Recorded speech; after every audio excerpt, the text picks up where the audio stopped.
नमस्ते दोस्तों, मैं श्वेता स्वागत करती हूँ आप सभी का आपके अपने चैनल कथा और भक्ति में। आज आप इस वीडियो में सुनेंगे शुक्रवार व्रत कथा, माँ संतोषी माता की व्रत कथा। अगर आप शुक्रवार का व्रत करते हैं तो शुक्रवार की व्रत कथा अवश्य सुननी या पढ़नी चाहिए। ऐसा करने से माता की पूजा अर्चना संपूर्ण होती है। तो चलिए व्रत कथा शुरू करते हैं। जय माता दी। एक गांव में एक बुढ़िया रहती थी जिसके 7 बेटे थे। 6 बेटे कमाने वाले थे और एक बेटा निकम्मा था। बुढ़िया माँ 6 पुत्रों का झूठा 7वें पुत्र को देती। 7वां पुत्र एक दिन अपनी पत्नी से बोला, देखो मेरी माता का मुझ पर कितना प्रेम है। वह बोली, क्यों नहीं, सबका झूठा बच्चा जो तुमको खिलाती हैं। वह बोला, जब तक आँखों से ना देखें मान नहीं सकता। पत्नी ने हंसकर कहा, देख लोगे तब तो मानोगे। कुछ दिन बाद एक बड़ा त्योहार आया। घर में 7 प्रकार के भोजन और चूरमा के लड्डू बने।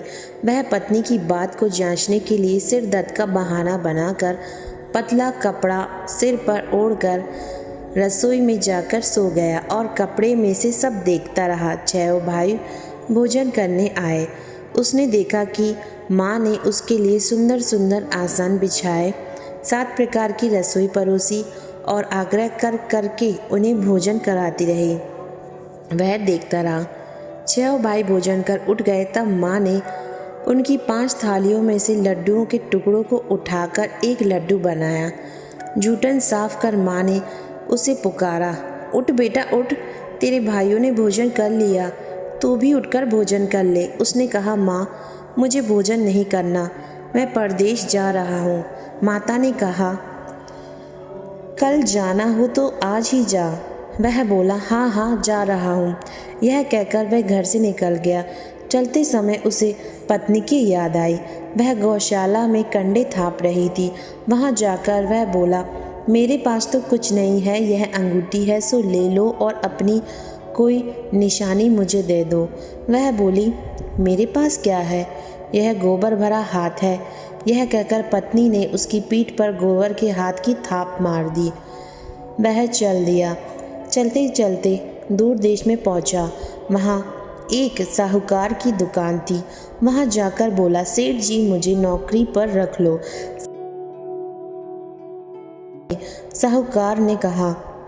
साहूकार को नौकर की सख्त ज़रूरत थी। साहूकार ने कहा, काम देखकर तनख्वाह मिलेगी। उसने कहा, सेठ जी जैसा आप ठीक समझे। उसे साहूकार के यहाँ नौकरी मिल गई। वह वहाँ दिन रात काम करने लगा। कुछ दिन में दुकान का लेन देन, हिसाब किताब, ग्राहकों को माल बेचना, सारा काम करने लगा। साहूकार के 7-8 नौकर थे। वे सब चक्कर खाने लगे, लेकिन उसने अपनी लगन, परिश्रम और ईमानदारी से सभी को पीछे छोड़ दिया। उसे अपने किए का फल मिला। सेठ जी ने भी उसका काम देखा और 3 महीने में ही उसे मुनाफे में साझीदार बना लिया। परिश्रम करते करते 12 वर्ष में ही वह नगर का नामी सेठ बन गया और सेठ अपना सारा कारोबार उस पर छोड़कर बाहर चला गया। इधर उसकी पत्नी पर क्या बीती वह सुने। सास ससुर उसे दुख देने लगे। गृहस्थी का काम करवाकर उसे लकड़ी लेने जंगल में भेजते। इस बीच घर की रोटियों के आटे से जो भूसी निकलती उसकी रोटी बनाकर रख दी जाती और फूटे नारियल की नरेली में पानी दिया जाता। इस तरह दिन रात बीतते रहे। एक दिन जब वह जंगल में लकड़ी लेने जा रही तब उसे रास्ते में बहुत सी स्त्रियां संतोषी माता का व्रत करती दिखाई दी। यह वहां खड़ी होकर पूछने लगी, बहनों यह तुम किस देवता का व्रत करती हो और इसके करने से क्या फल होता है? इस व्रत के करने की क्या विधि है? यदि तुम अपने इस व्रत का विधान मुझे समझा कर कहोगी तो मैं भी तुम्हारा बड़ा एहसान मानूंगी। उनमें से एक स्त्री बोली, सुनो, यह संतोषी माता का व्रत है। इसके करने से निर्धनता, दरिद्रता का नाश होता है, लक्ष्मी आती है। मन की चिंताएं दूर होती हैं, मन को प्रसन्नता और शांति मिलती है। निपुति को पुत्र मिलता है, प्रीतम बाहर गया हो तो वह शीघ्र लौट आता है, कुंवारी कन्या को मनपसंद वर मिलता है, चलता मुकदमा खत्म हो जाता है, कलह कलेश की निवृत्ति होती है, सुख शांति होती है, घर में धन जमा हो, धन जायदाद का लाभ होता है तथा और भी मन में जो कुछ कामना हो सो संतोषी माँ सब पर कृपा करती हैं और उनकी सभी मनोकामनाओं को निसंदेह पूरा करती हैं। इसमें कोई संदेह नहीं है। वह पूछने लगी, यह व्रत कैसे किया जाता है, यह भी बतलाओ तो बड़ी कृपा होगी। वह स्त्री कहने लगी, बिना परेशानी, श्रद्धा और प्रेम से जितना भी बन सके प्रसाद लेना, 5.25 पैसे से 5.25 आने तथा इससे भी ज़्यादा शक्ति और भक्ति के अनुसार गुड़ और चना ले। हर शुक्रवार को निराहार रहकर कथा कहना या सुनना, इसके ओम बीज कम नहीं टूटे। लगातार नियम पालन करना। सुनने वाले कोई ना मिले तो घी का दीपक जलाकर उसके आगे जल के पात्र को रख कर कथा कहना, परंतु नियम ना टूटे। जब तक कार्य सिद्ध न हो नियम पालन करना और कार्य सिद्ध हो जाने पर व्रत का उद्यापन करना। 3 मास में माता पूरा फल प्रदान करती हैं। यदि किसी के ग्रह खोटे हैं तो भी माता 1 वर्ष में अवश्य उसको अनुकूल करती हैं।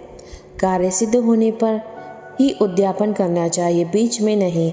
उद्यापन में 28 सेर आटे का खाजा तथा इसी अनुसार खीर तथा चने का साग बनाना, 8 बच्चों को भोजन कराना, जहाँ तक मिले देवर जेठ भाई बंधु कुटुंब के लड़के लेना, ना मिले तो रिश्तेदारों और पड़ोसियों के लड़के बुलाना, उन्हें भोजन कराना, यथाशक्ति दक्षिणा देना, माता का नियम पूरा करना। ध्यान रखना उस दिन घर में कोई खटाई ना खाए। यह सुन वह वहाँ से चल दी। रास्ते में लकड़ी के बोझ को बेच दिया और उन पैसों से गुड़ चना ले माता के व्रत की तैयारी करने लगी। रास्ते में संतोषी माता के मंदिर में जा माता के चरणों में लौटने लगी, विनती करने लगी, माँ मैं दीन हूँ, निपट मूर्ख हूँ, व्रत के नियम कुछ नहीं जानती, मैं बहुत दुखी हूँ। हे माँ मेरा दुख दूर करो, मैं तेरी शरण में आई हूँ। माता को दया आई। एक शुक्रवार बीता ही दूसरे शुक्रवार को ही उसके पति का पत्र आया और तीसरे शुक्रवार को उसका भेजा हुआ पैसा आ पहुँचा। यह देखकर जेठानी मुँह सिकोड़ने लगी। इतने दिनों बाद इतना पैसा आया, इसमें क्या बड़ाई है। लड़के ताने देने लगे। काकी के पास अब पत्र आने लगे, रुपया आने लगा, अब तो काकी की खातिर बढ़ेगी। अब तो काकी बुलाने से भी नहीं बोलेगी। बेचारी सरलता से कहती, भैया पत्र आए, रुपया आए तो आए, हम सबके लिए अच्छा है। ऐसा कहकर आंखों में आंसू भरकर संतोषी माता के मंदिर में जा मातेश्वरी के चरणों में गिरकर रोने लगी। माँ मैंने तुमसे पैसा नहीं मांगा, मुझे पैसे से क्या काम, मुझे तो अपना सुहाग से काम है। मैं तो अपने स्वामी के दर्शन और सेवा मांगती हूँ। तब माता ने प्रसन्न होकर कहा, जा बेटी, तेरा स्वामी जल्द ही आ जाएगा। यह सुन खुशी से बावली हो वह घर आकर काम करने लगी। संतोषी माँ विचार करने लगी, इस भोली पुत्री से मैंने कह तो दिया कि तेरा पति शीघ्र आएगा, पर आएगा कहाँ से? वह तो इसे स्वप्न में भी याद नहीं करता। उसे इसकी याद दिलाने तो मुझे ही जाना पड़ेगा। संतोषी माता ने उस बुढ़िया के बेटे को स्वप्न में समझाया, पुत्र तेरी घरवाली कष्ट उठा रही है। यह बोला, हाँ माता, यह तो मुझे भी मालूम है, परंतु क्या करूं, वहाँ कैसे जाऊं? परदेश की बात है, लेन देन का सारा हिसाब किताब है, कोई जाने का रास्ता नहीं है। आप ही कोई राह दिखाएं, वहाँ कैसे जाऊँ? माँ कहने लगी। सवेरे नहा धोकर संतोषी माता का नाम ले, घी का दीपक जला, दंडवत कर और दुकान पर जा बैठना। देखते देखते तेरा लेन देन चुक जाएगा, जमा माल बिक जाएगा, सांझ होते होते धन का ढेर लग जाएगा। वह अगले दिन सुबह बहुत जल्दी उठा। उसने अपने मित्र बंधुओं परिचितों से स्वप्न में माता द्वारा कही गई बात कह सुनाई। वे सब उसकी बात सुनकर उसकी खिल्ली उड़ाने लगे। वे कहने लगे कि कहीं भी सपने की बात सच होती है। एक बूढ़ा व्यक्ति बहुत समझदार था। वह बोला, देखो भाई, मेरी बात मानो। इस तरह सच या झूठ कहने के बदले देवता ने जैसा कहा है वैसा ही करना। तेरा क्या जाता है? बूढ़े की बात मानकर नहा धोकर उसने संतोषी माता को प्रणाम किया। फिर भी घी का दीपक जलाकर दुकान पर जा बैठा। शाम तक धन का ढेर लग गया। वह हैरान हुआ, मन में संतोषी माता का नाम ले प्रसन्न हो घर जाने के वास्ते गहना, कपड़ा व सामान खरीदने लगा। सब काम से निपट अपने घर को रवाना हुआ। उधर उसकी पत्नी जंगल में लकड़ी लेने गई। लौटते वक्त थक जाने के कारण संतोषी माता के मंदिर पर विश्राम करने बैठ गई। यह तो उसका रोज का रुकने का स्थान था। धूल उड़ती देख उसने माता से पूछा, हे माता, यह धूल कैसी उड़ रही है? माँ ने कहा, हे पुत्री, तेरा पति आ रहा है।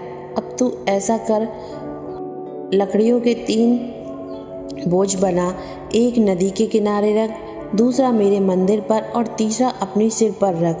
तेरे पति को लकड़ी का कट्ठा देखकर मोह पैदा होगा। यह वहाँ रुकेगा, नाश्ता पानी बना खाकर माँ से मिलने जाएगा। तू लकड़ी का बोझ उठाकर जाना और बीच चौक में गड्ढा डालकर 3 आवाज़ें जोर जोर से लगाना। लो सासू जी, लकड़ियों का गट्ठा लो, भूसे की रोटी दो, नारियल के खोपड़े में पानी दो, आज कौन मेहमान आया है? संतोषी माता की बात सुनकर वह बहुत अच्छा माँ कहकर प्रसन्न मन से लकड़ियों के 3 बोझ बना लाई। एक नदी के तट पर, दूसरा माता के मंदिर पर रखा।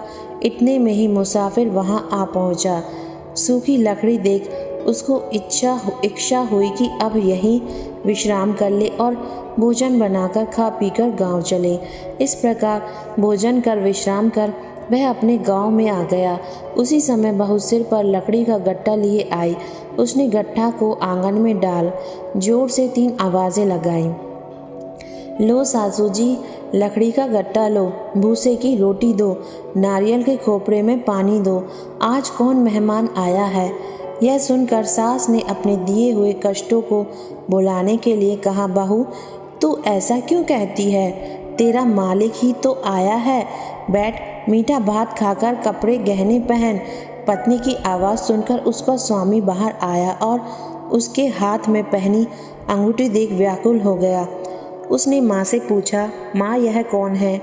माँ बोली, बेटा, तेरी पत्नी है। आज 12 वर्ष हो गए हैं जब से तू गया है। तब से सारे गांव में जानवर की तरह भटकती फिरती है, काम काज कुछ करती नहीं, 4 समय आकर खा जाती है। अब मुझे देखकर भूसी की रोटी और नारियल के खापरे में पानी मांगती है। वह बोला, माँ, मैंने इसे भी देखा है और तुम्हें भी। मुझे दूसरे घर की चाबी दो, मैं उसमें रहूँगा। ठीक है बेटा, जैसी तेरी मर्जी, कहकर माँ ने चाबी का गुच्छा बेटे के सामने रख दिया। उसने दूसरे घर को खोलकर सारा सामान जमाया। एक ही दिन में वह वहाँ राजा के महल जैसा ठाट बाट बन गया। अब क्या बात था, अब क्या था? वह सुख भोगने लगी। अगले शुक्रवार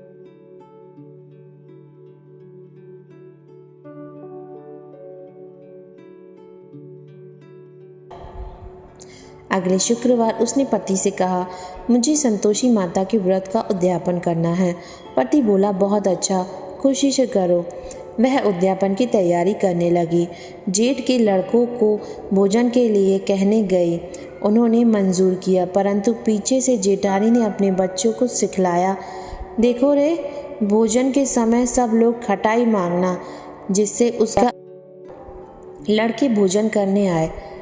खीर पेट भर खाई, परंतु बात याद आते ही कहने लगे, हमें कुछ खटाई खाने को दो, खीर खाना हमें भाता नहीं, देखकर अरुचि होती है। लड़के उठ खड़े हुए, बोले, पैसे लाओ।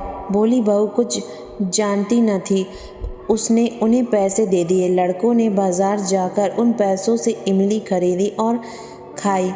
यह देखकर बहू पर माताजी ने कोप किया। राजा के दूत उसके पति को पकड़कर ले गए। अब सब मालूम हो जाएगा जब जेल की रोटी खाएगा। बहू से यह वचन सहन नहीं हुए। वह संतोषी माता के मंदिर में गई और कहने लगी, माता तुमने यह क्या किया? हंसाकर क्यों रुलाने लगी? माता बोली, पुत्री तूने मेरा व्रत भंग किया, इतनी जल्दी सब बातें भुला दी। वह बोली, माता भूली तो नहीं हूँ, कुछ अपराध किया है, मुझे तो लड़कों ने भूल दिया, मुझे क्षमा करो। माँ बोली, ऐसी भूल भी कहीं होती है? यह बोली, अब कोई भूल नहीं होगी। अब बताओ मेरे पति कैसे आएंगे? माँ बोली, पुत्री जा, तेरा पति तुझे रास्ते में ही आता मिलेगा। वह मंदिर से निकलकर बाहर आई तो रास्ते में उसे अपना पति आता हुआ मिला। उसने पूछा, कहाँ गए थे? वह बोला, इतना धन जो कमाया है उसका कर राजा ने मांगा था, वह भरने गया था। वह प्रसन्न होकर बोली, भला हुआ, अब घर चलो। फिर अगला शुक्रवार आया। वह बोली, मुझे माता का उद्यापन करना है। पति ने कहा, ठीक है, करो। वह फिर जेठ के लड़कों से भोजन को कहने गई। जेठानी ने लड़कों को सिखा दिया कि तुम पहले की ही खटाई मांगना। लड़के भोजन करने बैठे, लेकिन भोजन करने से पहले ही कहने लगे, हमें खीर पूरी नहीं भाती, जी बिगड़ता है, कुछ खटाई खाने को दो। यह बोली, खटाई खाने को नहीं मिलेगी, खाना है तो खाओ।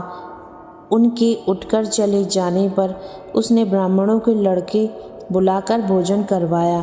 दक्षिणा की जगह उन्हें एक एक फल दिया। इससे संतोषी माता प्रसन्न हो गई। माता की कृपा से 9 माह बाद उसको चंद्रमा के समान एक सुंदर पुत्र प्राप्त हुआ। पुत्र को लेकर वह प्रतिदिन संतोषी माता के मंदिर में ले जाने लगी। माँ ने सोचा कि यह रोज आती है, आज क्यों ना मैं इसके घर चलूं, इसका असरा देखूं तो सही। यह विचार कर माता ने भयानक रूप बनाया। गुड़ और चने से सना मुख, ऊपर से मुंह, मुंड के समान होंठ, उस पर मक्खियां भिनभिना रही थी। दहलीज में पैर रखते ही उसकी सास चिल्लाई, देखो रे, कोई चुड़ैल डाकनी चली आ रही है, लड़कों इसे भगाओ, नहीं तो सबको खा जाएगी। बहू रोशनदान से देख रही थी, वही प्रसन्न हो उठी, आज तो मेरी माता मेरे घर आई है। यह कहकर दूध पीते बच्चे को गोद से उतार दिया। इस पर उसको सास क्रोध में भरकर बोली, अरे देख कैसी उतावली हुई है, जो बच्चों को पटक दिया। इतने में माँ के प्रताप से जहाँ देखो वहाँ लड़के ही लड़के नजर आने लगे। यह बोली, माँ जी, मैं जिनका व्रत करती हूँ यह वही संतोषी माता हैं। इतना कह उसने झट से घर के सारे किवाड़ खोल दिए। सबने माता के चरण पकड़ लिए और विनती कर कहने लगे, हे माता, हम मूर्ख अज्ञानी हैं, तुम्हारे व्रत की विधि हम नहीं जानते, तुम्हारा व्रत भंग कर हमने बड़ा अपराध किया है। हे माता, आप हमारे अपराधों को क्षमा करो। इस प्रकार बार बार कहने पर संतोषी माता प्रसन्न हुई। इसके बाद उसकी सास कहने लगी, हे संतोषी माता, आपने बहू को जैसा फल दिया है वैसा फल सबको देना। जो यह कथा सुने या पढ़े उसके सभी मनोरथ को पूर्ण करना। जय संतोषी माता की जय हो, संतोषी माता की सभी बोलो, माँ संतोषी माता की जय, माँ भगवती की जय। धन्यवाद दोस्तों कथा सुनने के लिए। ये थी माँ संतोषी माता के व्रत कथा, शुक्रवार की व्रत कथा।